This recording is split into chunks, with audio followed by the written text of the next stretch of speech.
नमस्कार। स्वागत बा रउआ लोग के हमरा चैनल भोजपुरिया निवेश मंत्रा पे।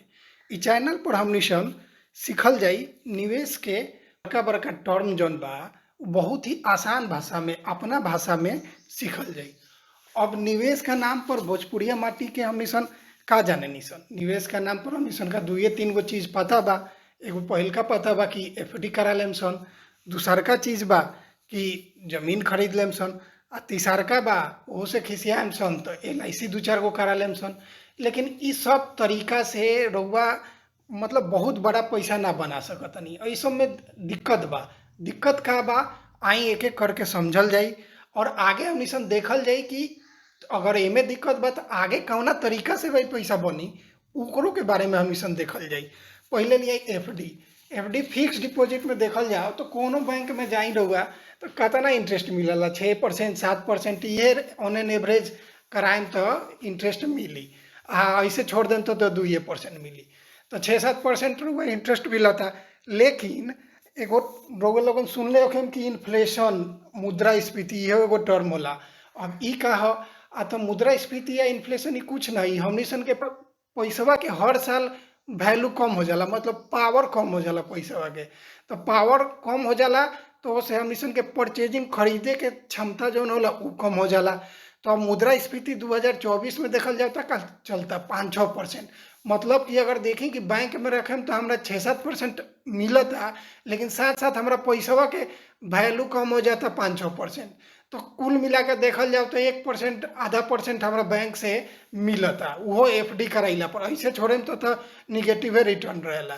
तो ई एफडी लॉन्ग टर्म में वेल्थ क्रिएट करेला कि निवेश करेला कि ई चीज सही नहीं के। दूसरा चीज बा जमीन खरीदल। जमीन खरीदल एक सबसे जरूरी चीज बा कि एक बार पैसा होके के चाहिए। एक बार पैसा ना हुई तो ऐसा नहीं के कि हाँ हर एक महीना 1000 हम दे तनी हमरा के तू जमीन दे दिया, तो ऐसे ना होला जमीन खरीद में। कहीं जमीन गड़बड़ निकल गई तो वो चीज अलग बा।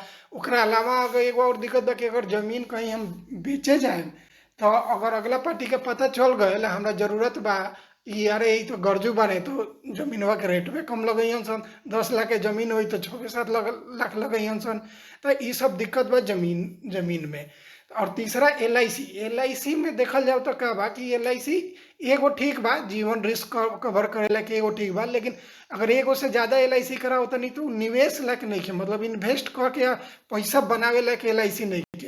का है जे एलआईसी 15-20 साल में रहुए पैसा इकट्ठा करके 2-4 हजार मिला के दे देवेला। तो अब ई सब सही नहीं खे। तो सही का बा? सही बा तो म्यूचुअल फंड, स्टॉक मार्केट, जौन के शेयर मार्केट, सीप, ई सब रहुआ आजकल के वातावरण में सुने के मिलल हुई।